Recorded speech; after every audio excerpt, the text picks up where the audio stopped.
तो अभी तक हम लोगों ने आगे अपना जो चैप्टर पढ़ा था उसमें हम आगे पढ़ेंगे अब इंट्रिंसिक सेमीकंडक्टर। तो चलिए स्टार्ट करते हैं हम लोग इंट्रिंसिक सेमीकंडक्टर क्या होते हैं। तो जनरली हम केस देखेंगे इसमें, तो जो देखेंगे वो होगा हमारा जर्मेनियम और सिलिकॉन के ऊपर। तो हमें सिर्फ अपने जो क्लास 12 के चैप्टर में सिर्फ हमें जर्मेनियम और सिलिकॉन के ही स्ट्रक्चर के बारे में पढ़ना है और इन्हीं सेमीकंडक्टर के बारे में पढ़ना है, सिर्फ जर्मेनियम और सिलिकॉन से रिलेटेड। तो the most common cases of germanium and silicon, the lattice structure is shown in the figure 14.3।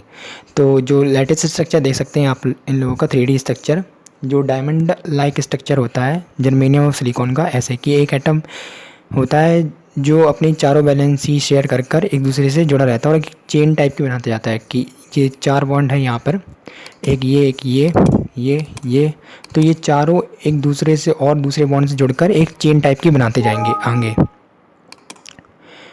और इसके बाद फिर हम देखें तो the diamond like structure, each atom is surrounded by the 4 nearest neighbouring atom. हमने कहा था कि इसके जो इसके चारों बॉन्ड के साथ और 4 एटम आएंगे तो यानी सराउंडेड हो जाएगा एक एटम 4 एटमों के चार एटम के साथ। तो देखिए जैसे एक जर्मेनियम का एटम ये है, तो इससे एक ये है, एक ये है, एक ये है, एक ये है, तो 4 एटम इसके चारों बैलेंसी जो होंगी वो बॉन्ड बना लेती हैं। We know that the silicon and germanium has 4 valence electron. तो हमें पता है कि जर्मेनियम सिलिकॉन के पास 4 बैलेंस इलेक्ट्रॉन होते हैं। इनके लास्ट जो शेल में इलेक्ट्रॉन होते हैं उन्हीं को हम बैलेंस इलेक्ट्रॉन कहते हैं। तो इनके लास्ट शेल में 4 इलेक्ट्रॉन थे, हमने आगे भी देखा था। इन इट्स क्रिस्टलाइन स्ट्रक्चर, अगर हम इसके क्रिस्टलाइन स्ट्रक्चर में देखें तो एवरी सिलिकॉन और germanium atom tends to share one of its 4 valence electron with each other of its nearest neighbour atom. हमने देखा है कि जो जर्मेनियम या सिलिकॉन के एटम है वो अपनी नियरेस्ट चारों एटम के साथ अपनी चारों बैलेंसी शेयर कर लेता है और एक चेन टाइप की बनाता जाता है अंदर। And also to take share 1 electron from each such neighbour, और उनके साथ अपने अपने एक इलेक्ट्रॉन शेयर करता है। These share electrons pair are referred to forming a covalent bond, और जो ये शेयर करता है इलेक्ट्रॉन वो हमारे कोवैलेंट बॉन्ड बनाते हैं जिन्हें हम सिंपली बैलेंस बॉन्ड भी कहते हैं। The 2 share electron can be assumed to the shuttle back and the force between the associated atom holding them together strongly। जो ये बॉन्ड बनाते हैं इलेक्ट्रॉन के शेयरिंग के द्वारा, तो ये चारों बॉन्ड एक टाइप के स्टक्ड हो जाते हैं, यानी चारों एक मजबूती से पकड़ लेते हैं एक एटम को, जिससे ये जो एटम है वो टाइटली बाउंडेड हो जाता है इन चारों एटमों से। The two shared electron can be assumed stuck between the 4 associated atom holding together strongly। ठीक है, इन फिगर 4.4 आप पे देख सकते हैं यहाँ पे। Systematically shows the 2 dimension representation of silicon और germanium structure shown in the figure 14.3। आप जो यहाँ पे दिख रहे हैं वो 2D स्ट्रक्चर पे दिखाया गया है, ठीक है, विच over emphasis the covalent bond, जिसमें हमें कोवेलेंट बॉन्ड दिखाए गए हैं एटमों के बीच में। It shows an idealise picture in which no bonds are broken. इसमें हमें ये दिखाया गया है कि कहीं भी कोई भी बॉन्ड नहीं टूटा है इन एटमों के बीच में। यहाँ पे सारे एटम्स के बीच में बॉन्ड बने हैं। ऑल बॉन्ड आर इंटैक्ट, यानी सारे बॉन्ड मजबूती से एक दूसरे के साथ बने हुए हैं। Such a situation arises a low temperature, अगर मान लीजिए कोई एक सिचुएशन बन जाती है कि लो टेम्परेचर पे, एज द टेम्परेचर इंक्रीज, मान लीजिए थोड़ा सा टेम्परेचर भी बढ़ता है, मोर थर्मल एनर्जी बिकम अवेलेबल, यानी यहाँ पे थर्मल एनर्जी आ जाएगी। अगर टेम्परेचर बढ़ेगा तो थर्मल एनर्जी आ जाएगी, यानी जो हीट वाली एनर्जी आ जाएगी, जिससे thermal energy become available to these electron and some of these electrons may be break away and becoming the free electron contributing to the conduction. यानी कुछ इलेक्ट्रॉन इनमें से होंगे जो थोड़े से वीकली डाउन होंगे और उन्हें थोड़ी सी एनर्जी मिलते ही वो बॉन्ड तोड़ देंगे तो वो कंडक्शन करना शुरू हो जाएंगे, यानी वो फ्री हो जाएंगे और मूव करने लगेंगे, जिससे कंडक्शन यानी जो इलेक्ट्रिसिटी का कंडक्शन होगा वो स्टार्ट हो जाएगा। The thermal energy effectively ionize only a few atoms in the crystalline lattice and creates a vacancy in the bond is shown। यानी इसमें जब हम थर्मल एनर्जी थोड़ी बहुत अगर मिल जाएगी कहीं से बाहर से, तो जो इलेक्ट्रॉन होगा वो अपनी जगह छोड़ कर चल जाएगा और वहाँ पे वैकेंसी क्रिएट कर देगा। The neighbourhood from which the free electrons with minus Q has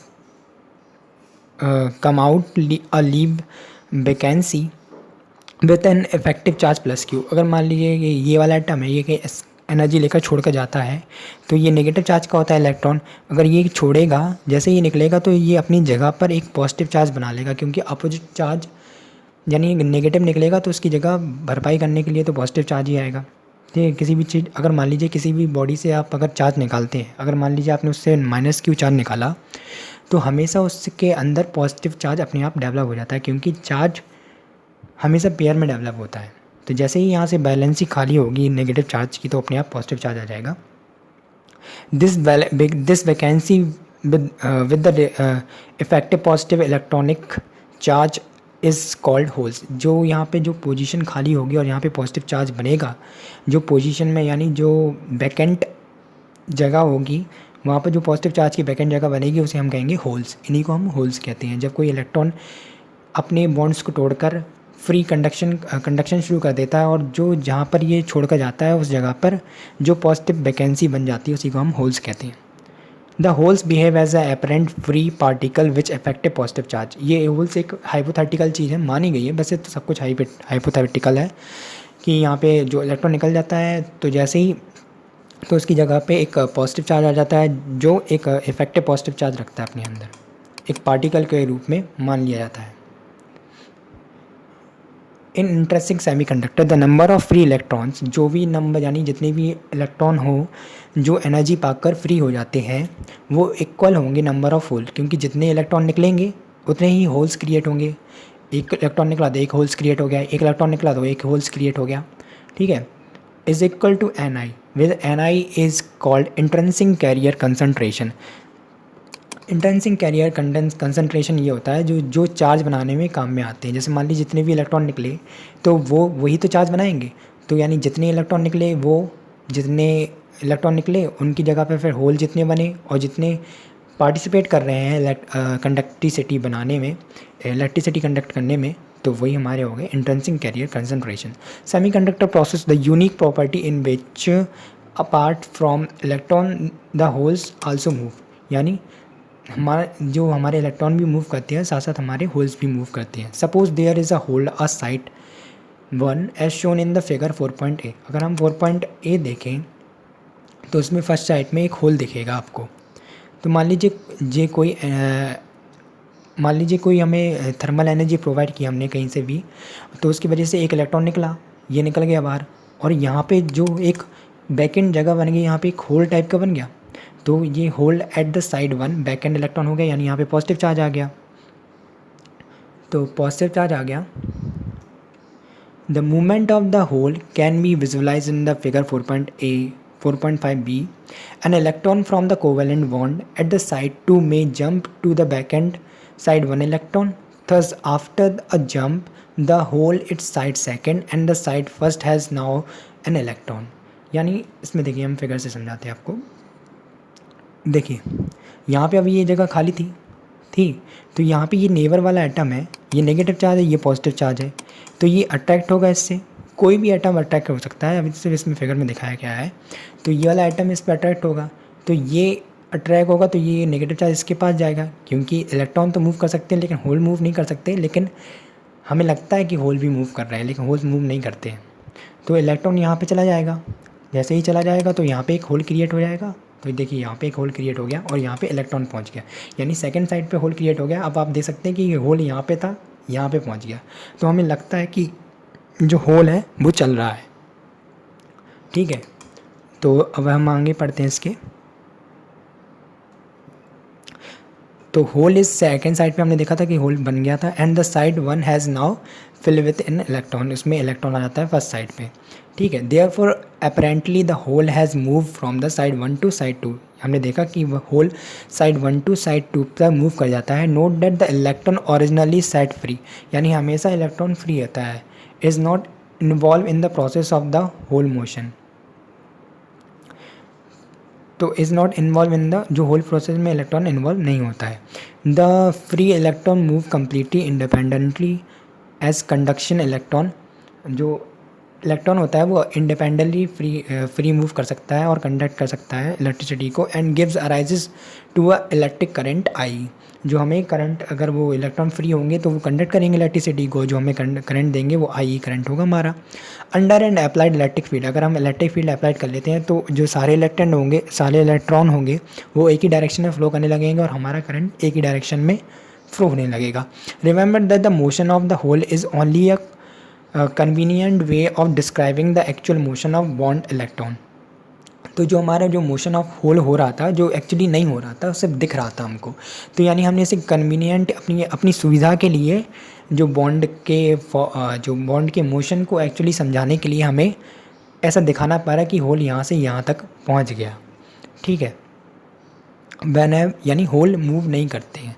when ever there is an empty bond anywhere is a crystal, कहीं भी क्रिस्टल में कोई भी एक एम्प्टी बॉन्ड, खाली बॉन्ड हो, under the action of electric field, जैसे ही हम इलेक्ट्रिक फील्ड अप्लाई करते हैं, the holes moves toward the negative potential, तो जो होल होगा वो नेगेटिव पोटेंशियल की ओर बढ़ने लगेगा। तो जो होल्स की वजह से करंट प्रोड्यूस होगा वो हमारा होगा आई एच। देखिए सिंपली है कि इसमें दिखता नहीं है, सब थ्योरेटिकल चीज़ें हैं, यानी सब मानी गई हैं, तो आपको कोई टेंशन नहीं लेनी कि आप तो सीधे सीधे समझे कि जो इलेक्ट्रॉन होते हैं वो जब मूव करेंगे तो अपना करंट प्रोड्यूस करेंगे आई, और जो होल्स होंगे वो जब मूव करेंगे इलेक्ट्रिक फील्ड लगाते ही अपोजिट साइड में, तो जो मूव करेंगे तो उनकी वजह से आई एच करंट प्रोड्यूस होगा। तो the hole current, the total current I is the sum of the electron current I and the hole current IH। जो टोटल करंट होगा वो हमारा टोटल दोनों पार्टिकल्स की वजह से, जो हम कहें इलेक्ट्रॉन और होल्स हमारे हैं, उन दोनों की वजह से जो करंट प्रोड्यूस होगा वो मिलकर हमारा एक टोटल नेट करंट बनेगा। तो I is equal to I plus IH। तो हमेशा याद रखना कि सेमीकंडक्टर में इलेक्ट्रिसिटी प्रोड्यूस करवाने यानी कंडक्शन करवाने के लिए कितने चार्ज पार्टिकल, जिनकी वजह से चार्ज पार्टिकल करंट प्रोड्यूस होता है, तो एक तो हमारा इलेक्ट्रॉन होता है और एक होता है हमारा होल सेमीकंडक्टर में।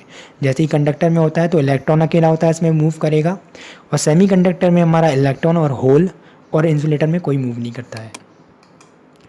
तो अब हम आगे पढ़ें तो it may be noted that the apart from the process of the generation of conduction electrons and hole is a simultaneously process of recombination occur in which the electron recombine with the holes. यानी हम ये जो process है वो जैसे ही electron निकलते हैं वैसे ही होल्स उसकी जगह पे बन जाता है और होल्स दूसरे इलेक्ट्रॉन को अट्रैक्ट करता है।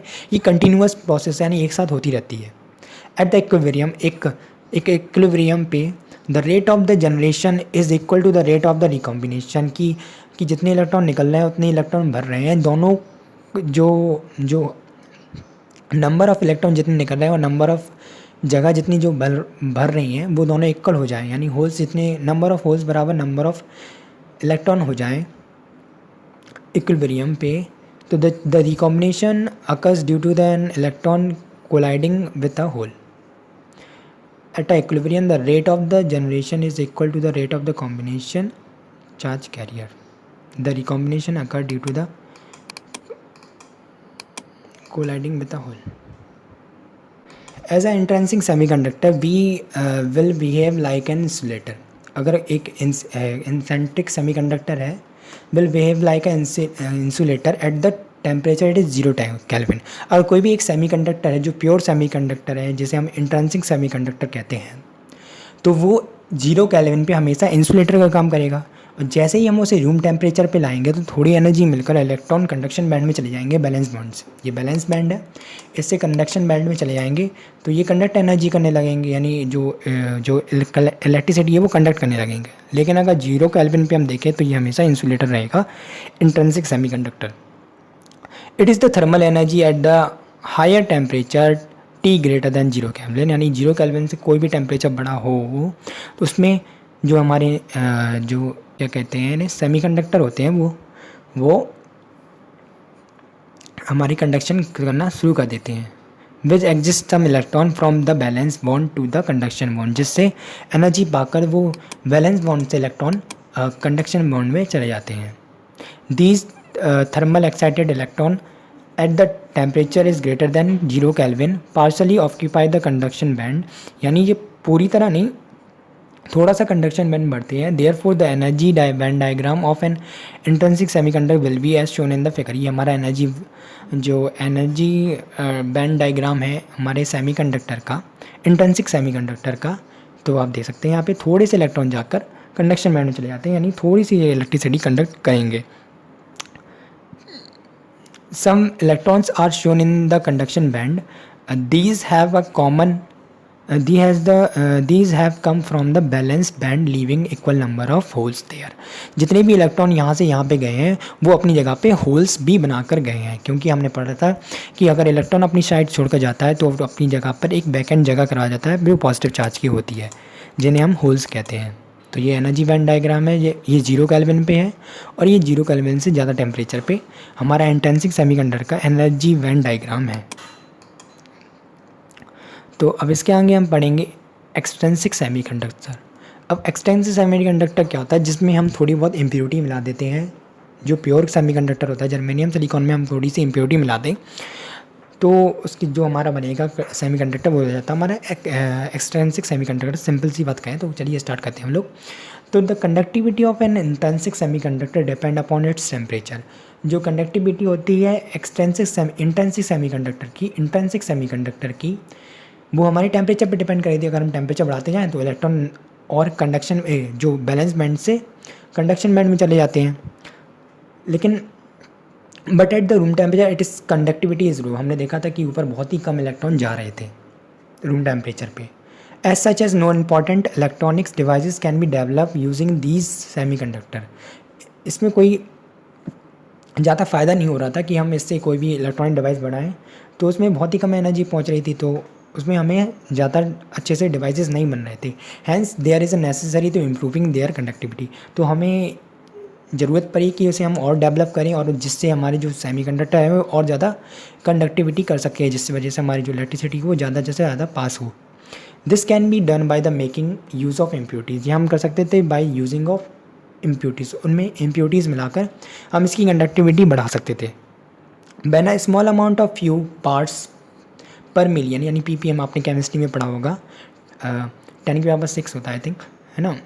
तो when a small part of few part per million of a suitable impurities is added to the pure semiconductor. अगर हम pure semiconductor part per million कोई भी जो इम्प्योरिटी है वो इम्प्योरिटी हम बताएंगे क्या होती है, अभी आगे आएंगी जो भी मिलाएंगे तो उसकी वजह से जो हमारा प्योर सेमीकंडक्टर होगा वो हमारा एक्सट्रिंसिक सेमीकंडक्टर बन जाएगा। The conductivity of semiconductor increase manifold. तो जिसकी वजह से जो हमारी जो इंट्रिंसिक सेमीकंडक्टर की कंडक्टिविटी बहुत ज़्यादा बढ़ जाएगी। The deliberates addition of desirable impurities is called doping. जब हम इम्प्योरिटीज़ मिलाते हैं इंट्रिंसिक सेमीकंडक्टर में तो उस प्रोसेस को हम कहते हैं doping. The impurity atom are called dopants. जो इम्प्योरिटी एटम हम मिलाते हैं उन्हें हम कहते हैं dopants. Such a material is also called doped semiconductor. जो भी मटेरियल इससे बनेगा जिसे हम एक्सट्रिंसिक सेमीकंडक्टर कह रहे हैं, उसे हम कहते हैं डोप सेमीकंडक्टर, जिसमें हमने डोपिंग की है। The dopant has to be such that it does not distort the original pure semiconductor lattice. यानी जो भी हमारा जब हम डोपिंग करते हैं तो जो वो हमारे जो लैटिस स्ट्रक्चर बनाते थे, कौन, हमारे जो प्योर एटम जैसे जर्मेनियम सिलिकॉन का लैटिस स्ट्रक्चर बन रहा था, उसे ना तोड़ते हुए वो तो बनेंगे, बस उनके साथ जोड़कर इम्प्योरिटीज़ और बड़ा लैटिस स्ट्रक्चर बना देती थी। As a necessary condition to attain the size necessary condition to attain this is that the size of the dopant and the semiconductor atom should be nearly same। यानी जब हम इसमें impurities मिला रहे हो तो ये ध्यान रखना ज़रूरी है कि जो सेमीकंडक्टर जो एलिमेंट होता है सेमीकंडक्टर वाला, उसका साइज़ जो हम इम्प्योरिटीज़ मिला रहे हैं वो उन दोनों का साइज़ नियरली इक्वल होना चाहिए। There are 2 type of dopants use in the tetravalent silicon और जर्मेनियम। तो जो सिलिकॉन जर्मेनियम इनके पास 4 वैलेंसी होती है, तो हम इनमें जो भी डोपेंट यूज़ करते हैं यानी जो भी इम्प्योरिटीज़ यूज़ करते हैं वो हमारी टेट्रावैलेंट होती हैं। और जो हमारी पेंटावैलेंस यानी जिनके पास 5 वैलेंसी होती है जैसे आर्सेनिक, एंटीमनी, फॉस्फोरस, ये हमारी पेंटावैलेंट इम्प्योरिटीज़ होती हैं। जैसे हम ट्राईवैलेंट बोलें तो हमारा एल्यूमिनियम हुआ, तो ये हमारी ट्राईवैलेंट इम्प्योरिटीज़ हुई। तो ट्राईवैलेंट बैलेंस यानी देखो ट्राईवैलेंस इम्प्योरिटीज़ क्या होती हैं, लाइक इंडियम, बोरॉन, एल्यूमिनियम, जो हमारी ट्राईवैलेंट इम्प्योरिटीज़ होती हैं। We shall now discuss how the doping change the number of electron charge the number of charge carriers की डोपिंग, जब हम डोपिंग करते हैं तो वो कैसे नंबर ऑफ चार्ज कैरियर्स बढ़ा देती हैं and hence the conductivity increase, जो हमारी जिसकी वजह से हमारी कंडक्टिविटी यानी सेमीकंडक्टर की कंडक्टिविटी बढ़ जाती है। द सेमीकंडक्टर ऑफ सिलिकॉन और germanium belong to the fourth group, जो हमारे सिलिकॉन और जर्मेनियम है वो फोर्थ ग्रुप से बिलोंग करते हैं इन द पीरियोडिक टेबल। आपने देखा होगा पीरियोडिक टेबल में सिलिकॉन जर्मेनियम फोर्थ ग्रुप से बिलोंग करते हैं।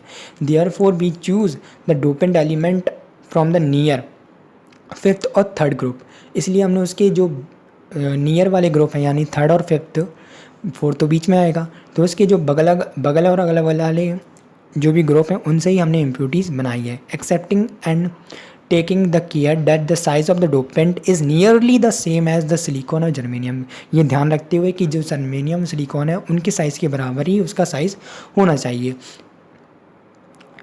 Interestingly, the pentavalent and trivalent dopant in the silicon और germanium give two entirely different types of semiconductor as discussed below, जिससे हम मिलाते ही हमें एक नए टाइप के सेमीकंडक्टर मिलते हैं जो हमारे होते हैं एन टाइप और पी टाइप सेमीकंडक्टर बन जाते हैं। तो पहले हम थोड़ा आपको दिखा दें कि ग्रुप में कहाँ कौन कौन से एलिमेंट्स बगल में होते हैं उसके। तो 1 मिनट रुकिए। हाँ, तो आप देख सकते हैं सिलिकॉन और जर्मेनियम ये हमारे फोर्थ ग्रुप में है। तो ये थर्ड ग्रुप है जो एल्यूमिनियम, गैलियम, इंडियम, ये हमारे इम्प्योरिटीज़ का काम करेंगे। जैसे यहाँ पे फॉस्फोरस है, आर्सेनिक है, एंटीमनी है, ये हमारे फिफ्थ ग्रुप, यानी ये पेंटावैलेंट और ये ट्राईवैलेंट इम्प्योरिटीज़ होंगी जो हमारे काम करेंगी। तो अब हम वापस चलते हैं वहीं पर अपने। अब बात कर लें तो एन टाइप सेमीकंडक्टर कैसे होते हैं। तो suppose we have dope silicon और germanium with a pentavalent element. अगर हम सिलिकॉन और जर्मेनियम जो हमारे प्योर सेमीकंडक्टर एलिमेंट है, अगर हम उनको डोप करें यानी इसमें हमें इम्प्योरिटीज़ मिलाएं पेंटावैलेंट, तो जैसे हमने पेंटावैलेंट अभी पढ़ी थी, फॉस्फोरस जो हमारी थी वो पेंटावैलेंट थी एलिमेंट, जो इम्प्योरिटी थी, तो उनको अगर हम मिलाएं तो when an atom of 5 valency element occupy the position of an atom in the crystal lattice of silicon, हमने यहाँ पे एक सिलिकॉन का एग्जाम्पल लिया है। जब हमारा जो 5 वैलेंसी वाला एटम है, जैसे मान लीजिए फॉस्फोरस लिया हमने पेंटावैलेंट, तो वो जब इनके साथ मिलता है सिलिकॉन के लैटिस स्ट्रक्चर के साथ, तो 4 of its electron bond with the other 4 silicon neighbour while the fifth remain very weakly bonded to the parent atom। देखिए ये हमारा फॉस्फोरस है, ठीक है, तो ये इसके पास 5 वैलेंसी होती है और ये सिलिकॉन है, इसके पास 4 वैलेंसियाँ होती हैं, ठीक है। तो जो इसकी फॉस्फोरस की 4 वैलेंसियाँ, तो सिलिकॉन के चारों बॉन्ड मजबूत होते हैं यानी स्ट्रॉन्ग बॉन्ड से बंधे होते हैं, देख सकते हैं आप यहाँ। और जो एक लास्ट रह जाता है बॉन्ड वो वीकली बॉन्डेड होता है नेबरिंग एटम से, तो यानी कुछ भी थोड़ी सी फोर्स ऑफ अट्रैक्शन लग रही होगी और वो इस वाले एटम से थोड़ा अटैच कर रहा होगा। तो देखिए ये वाला एटम है, ये थोड़ा वीकली फोर्स लग रही होगी इसकी इस वाले एटम से, लेकिन ये टाइटली बाउंडेड नहीं होगा, ये वीकली बाउंडेड होगा, ठीक है। तो ये है with the 4 silicon neighbour while the fifth remain very weekly bonded. हमने देखा कि वो फिफ्थ वाला जो एटम होगा वो वीकली बॉन्डेड होगा टू इट्स पेरेंट्स एटम, तो ये पेरेंट एटम के अपने जो होगा उससे वीकली बॉन्डेड होगा। This is because of the 4 electron participating in the bonding are seen in the part of the effective core of the atom and the fifth electron. हमें क्योंकि जो बाकी के चारों हैं वो तो प्रॉपर्ली बॉन्ड बना रहे हैं, लेकिन जो फिफ्थ वाला है वो प्रॉपर्ली बॉन्ड नहीं बना पा रहा है। As a result, the ionization energy is required to set this two electron free is very small। तो इसलिए हमें जब इसके लिए हमें जो यहाँ पे एनर्जी प्रोवाइड करनी पड़ेगी वो बहुत कम प्रोवाइड करनी पड़ेगी। जैसे ही हम एनर्जी प्रोवाइड करेंगे तो ये वाला इलेक्ट्रॉन है वो फ्री हो जाएगा। जैसे ही हम इसको थोड़ी भी एनर्जी प्रोवाइड करवाएंगे तो ये वाला इलेक्ट्रॉन फ्री हो जाएगा, जिसकी वजह से यहाँ पे होल क्रिएट हो जाएगा, फिर ये बगल वाला इलेक्ट्रॉन इससे अट्रैक्ट हो जाएगा और कंटिन्यूसली फिर हमारा जो इलेक्ट्रॉन है वो कंडक्शन फिर से स्टार्ट हो जाएगा। तो required to set this electron very small energy even a room temperature it will be free to move. इस रूम टेम्परेचर पे ये इसे इतनी एनर्जी मिल जाएगी कि ये फ्री हो जाए in the lattice of the semiconductor. Lattice है जो भी सेमीकंडक्टर का। For example energy required is approx 0.01 electron volt of for germanium. Germanium के लिए जब हम पेंटावेलेंट जब डोपेंट मिलाते हैं तो जो इस इलेक्ट्रॉन को एनर्जी रिलीज़ करने के लिए हमें अप्रॉक्स 0.01 इलेक्ट्रॉन वोल्ट की ज़रूरत होती है। ये और जब हमारे पास कोई सिलिकॉन का जो भी हो सेमीकंडक्टर उसमें हम डोपेंट मिलाएं पेंटावेलेंट तो उसके लिए हमें 0.05 इलेक्ट्रॉन वोल्ट की ज़रूरत होती है इस इलेक्ट्रॉन को सेपरेट करने के लिए। ठीक है, to separate this electron from the atom से सेपरेट करने के लिए। This is in contrast to the energy required to jump forward band. This is contrast to the energy required to jump the forbidden band. About 0.72 electron volt germanium and about 1.1 electron volt for the silicon at the room temperature in the intrinsic semiconductor. Thus, the pentavalent dopant is donating one extra electron for the conduction.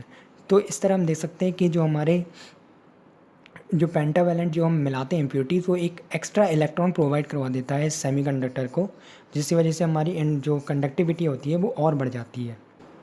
Extra for the conduction and hence is known as donor impurity, और इसी को हम donor impurity कहते हैं। The number of electron made available for conduction by the dopant atom is depend strongly upon the doping level. जो number of जो electron free हमें मिल रहे थे डोपिंग करने से वो हमारे डिपेंड करते हैं कि हम कितनी डोपिंग करते हैं उस सेमीकंडक्टर में। And it is independent of any increase in the ambient temperature, और ये डिपेंड नहीं करता कि कितना ऐसे टेम्परेचर मिले जिससे ये रिलीज़ कर सके। On the other hand, the number of free electrons with an equal number of holes generated by the silicon atom, यानी जो सिलिकॉन एटम्स की वजह से जितने भी इलेक्ट्रॉन निकलेंगे सिलिकॉन से छोड़कर, तो उसके वजह से जो वहाँ पर भी होल्स क्रिएट होंगे उतने ही होल्स क्रिएट होंगे। Increase weekly the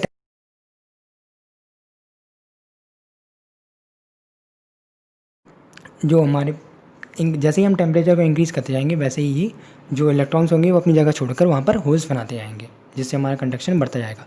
in a dope semiconductor the total number of conduction electron any is due to the electron, जितने भी हमारे इलेक्ट्रॉन निकले हैं dope semiconductor the total number of conduction electron, जितने भी हमारे इलेक्ट्रॉन छोड़कर निकले हैं सिलिकॉन एटम को,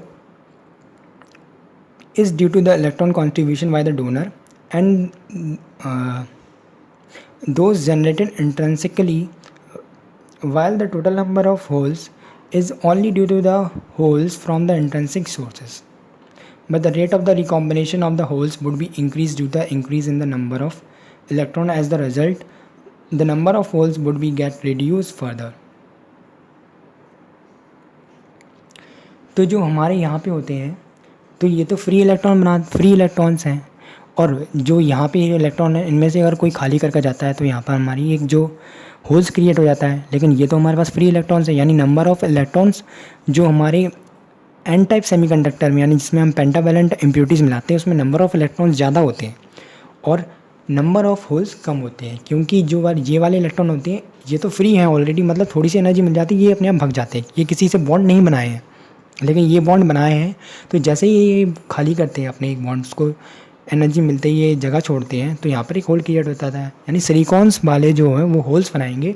लेकिन जो पेंटावेलेंट वाला जो एलिमेंट प्रोवाइड कर रहा था एक इलेक्ट्रॉन वो तो एक्स्ट्रा है, यानी जो टोटल नंबर ऑफ इलेक्ट्रॉन्स हम मानिए हम जितने छोड़कर जाएँ और मान लीजिए सारे इलेक्ट्रॉन छोड़कर चले जाते हैं तो एक ये एक्स्ट्रा इलेक्ट्रॉन यानी एक ऐड होगा इलेक्ट्रॉन, लेकिन जितने छोड़ेंगे उतने ही तो होल बनेंगे, यानी इलेक्ट्रॉन के नंबर ज़्यादा होंगे और होल्स के कम होंगे। As a number of holes would be get reduce, इस वजह से हमारे होल्स के नंबर घट जाते हैं। With a proper level of doping the number of conduction electrons can be made much larger than the holes. अगर हम एक प्रॉपर तरीके से डोपिंग करें, एक फिक्स अमाउंट में डोपिंग करें, तो हमें जो इलेक्ट्रॉन्स होंगे वो हम ज़्यादा कर सकते हैं, जिसकी वजह से हमारा जो कंडक्शन पावर होगी वो ज़्यादा बढ़ जाएगी, यानी इलेक्ट्रिसिटी ज़्यादा कंडक्ट कर सकेंगे, और जिसकी वजह से हमारे जो होल्स के नंबर होंगे वो बहुत कम होंगे at comparable to electrons. Hence as is an intrinsic semiconductor dope with the pentavalent impurities. जो भी हम सेमीकंडक्टर एन टाइप सेमीकंडक्टर होते हैं और हम पेंटावैलेंट इम्प्यूरिटीज़ से डोप करते हैं। Electrons become the majority carriers. यहाँ पे जो भी इसमें जो सबसे ज़्यादा, यानी हमने पढ़ा था जो करंट कंडक्ट करवाते हैं, इसमें दो कैरियर होते हैं, एक इलेक्ट्रॉन्स और एक होल्स। तो इस एन टाइप वाले में सबसे ज़्यादा इलेक्ट्रॉन्स कैरियर करवाते हैं, फिर हमारे होल्स करवाते हैं। तो मेजॉरिटी वाले हो गए हमारे इलेक्ट्रॉन्स, और जो हमारे माइनॉरिटी वाले हो गए वो हो गए holes. These semiconductor are therefore known as n type semiconductor. इन्हीं सेमीकंडक्टर को हम एन टाइप सेमीकंडक्टर कहते हैं।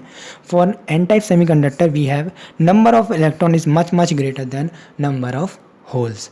तो अब हम पढ़ेंगे इसमें पी टाइप सेमीकंडक्टर। तो पी टाइप सेमीकंडक्टर अभी हमने कहा था कि हम यहाँ पे उसमें ट्राईवैलेंट मिलाएंगे या फिर टेट्रावैलेंट मिलाएंगे या फिर हम पेंटावैलेंट मिलाएंगे। तो पी टाइप में हम लोग ट्राईवैलेंट मिलाते हैं।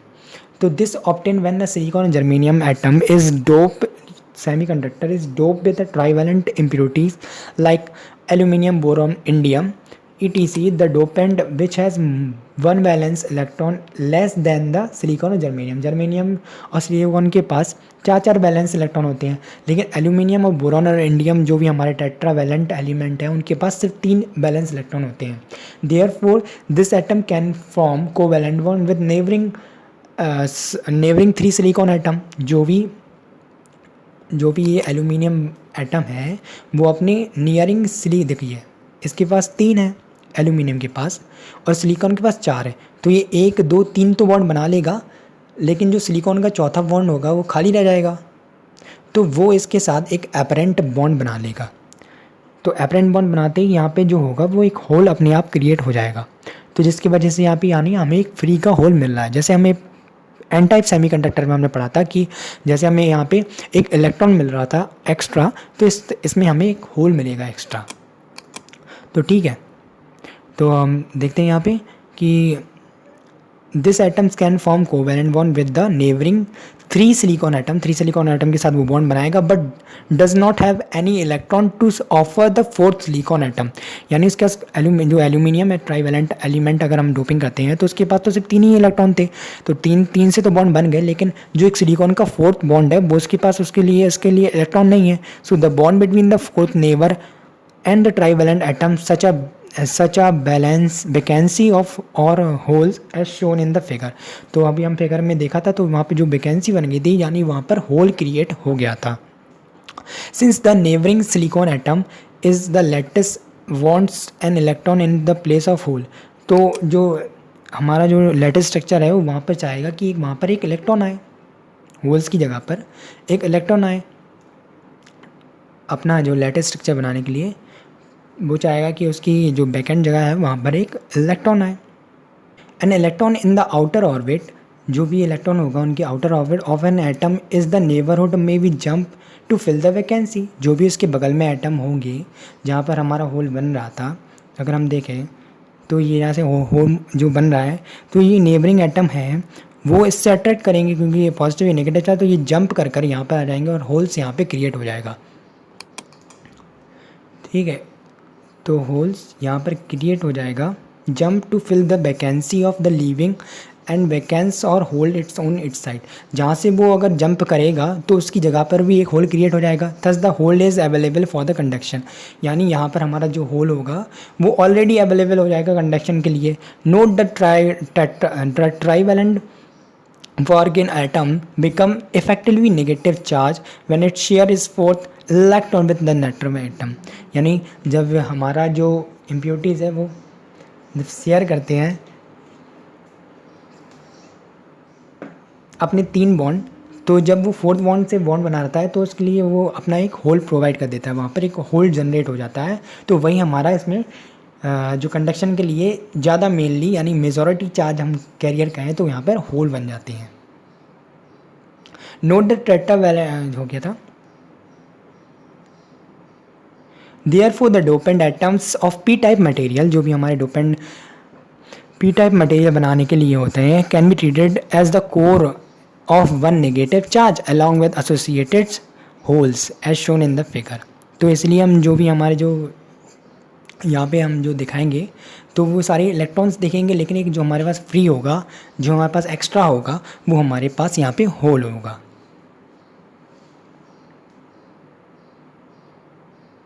These holes are in the addition to the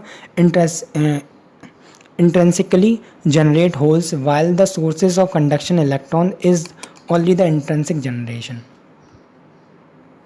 Thus, for such a materials, the holes are the majority charge and the electrons are the minority charge. इस वजह से यहाँ पे हमारे जो होल्स होते हैं वो मेजॉरिटी चार्ज कैरियर होते हैं, क्योंकि एक होल्स ऑलरेडी प्रोड्यूस हो जाता है। अगर हम एक अच्छी मात्रा में डोपेंट करें तो हमारे पास ज़्यादा होल्स बन जाएंगे यहाँ पे, और जिसकी वजह से हमारे जो इलेक्ट्रॉन्स होंगे वो कम हो जाएंगे। तो जो हमारे पास माइनॉरिटी चार्ज कैरियर्स हो गए वो हमारे पास इलेक्ट्रॉन हो जाएंगे, और जो मेजॉरिटी चार्ज कैरियर होंगे वो हमारे यहाँ पे होल्स होंगे। Therefore, the extrinsic semiconductor dope with trivalent impurities, तो हम इन्हीं को ट्राइवेलेंट इम्प्योरिटीज़ के साथ सेमीकंडक्टर को डोप कहते हैं, तो हम इन सेमीकंडक्टर को पी टाइप सेमीकंडक्टर कहते हैं। For the p type semiconductor the recombination process will reduce the number of I of intrinsically generated electrons to the any we have to for the p type semiconductor, यानी यहाँ पे जो number of holes होंगे वो बहुत बहुत comparably ज़्यादा होंगे नंबर ऑफ इलेक्ट्रॉन से, अगर हम अच्छी मात्रा में डोप करें एक फिक्स्ड अमाउंट में। Note the crystal maintains and overlap charges neutrality as the charges of additional charge carrier is just equal and opposite to the ionised core lattice. जो हमें पता है कि जो लैटिस होता है वो अपनी न्यूट्रलिटी को बनाने के लिए मेंटेनेंस करता रहता है अपने कोर के इनसाइड के। तो N intensive semiconductor because of abundance of majority current carriers, जब हमारे पास ज़्यादा करंट कैरियर्स बढ़ जाते हैं तो the minority charges produce thermally have more chances to meeting majority. तो जिसकी वजह से जो हमारे जो माइनॉरिटी चार्ज कैरियर्स होते हैं उनकी मिलने यानी उनके टकराने से टकराएंगे तो उनके प्रोड्यूस होने से थर्मल एनर्जी हमारी निकलेगी, एंड दस द गेटिंग डिस्ट्रॉय, और वो इस तरीके से डिस्ट्रॉय हो जाएंगे। Hence the dopant by the adding a large number of current carriers of one type which become the majority charge carriers indirectly help to reduce the intrinsic concentration of minority charge carriers. अगर हम इसमें ज़्यादा dopant मिलाएंगे तो अपने आप जो हमारे होल्स होंगे, मान लीजिए इसमें तो ज़्यादा बन जाएंगे होल्स, तो जो हमारे इलेक्ट्रॉन्स हो जाएंगे वो ऑलरेडी कम हो जाएंगे, तो वो अपने एक दूसरे से लड़कर वो अपनी हीट प्रोड्यूस करके खुद ही ख़त्म हो जाएंगे वहाँ पर। जैसे तो यहाँ पर जो होगा वो NH is equal to Ni² होगा। यहाँ पे number of electron, number of holes और जो number of charge carriers concentration होता है जो उसका स्क्वायर के बराबर होगा। Through the above description is grossly approximate and hypothetical, it is help to understanding the difference between the metals, insulator and semiconductor। जो भी हमने यहाँ पर डिस्कस किया वो सब कुछ जो भी है वो हाइपोथेटिकल एक माना जाता है, जिससे हम एक सेमीकंडक्टर और एक इंसुलेटर और एक कंडक्टर को हम डिफरेंट टाइप से डिवाइड कर सकते हैं। सेमीकंडक्टर जो भी हमारे इंसेंट्रिक और एक्सट्रिंसिक है। In the simple manner the difference is in the resistivity of SiNG, जो रेजिस्टिविटी होती है कार्बन, सिलिकॉन, जर्मेनियम के, depend upon the energy gap between their conduction and valence bond. यानी जितना जो हमारी एनर्जी बैंड गैप होता है, अगर मान लीजिए जितना कम गैप होगा उसकी रेजिस्टिविटी उतनी कम होगी, और जितना ज़्यादा गैप होगा उसकी रेजिस्टिविटी उतनी होगी।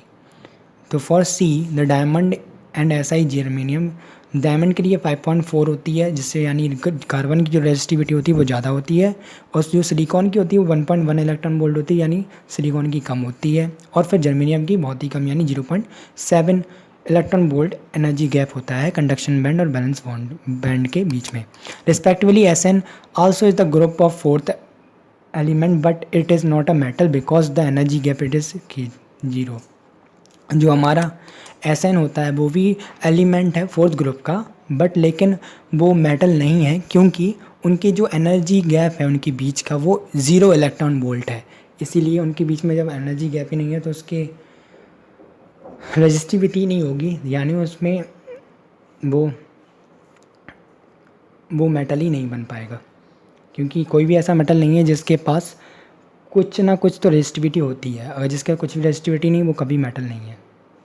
ठीक है, तो आप देख सकते हैं कंडक्शन बैंड और जो बैलेंस बैंड है, यहाँ से कुछ इलेक्ट्रॉन निकल कर वहाँ पर चले जाते हैं ज़्यादा मात्रा में, तो यहाँ पे होल्स क्रिएट हो जाते हैं। ये ईजी है, तो ये यहाँ पे जो ईजी है ईडी है वो एनर्जी ऑफ डोनर हैगी।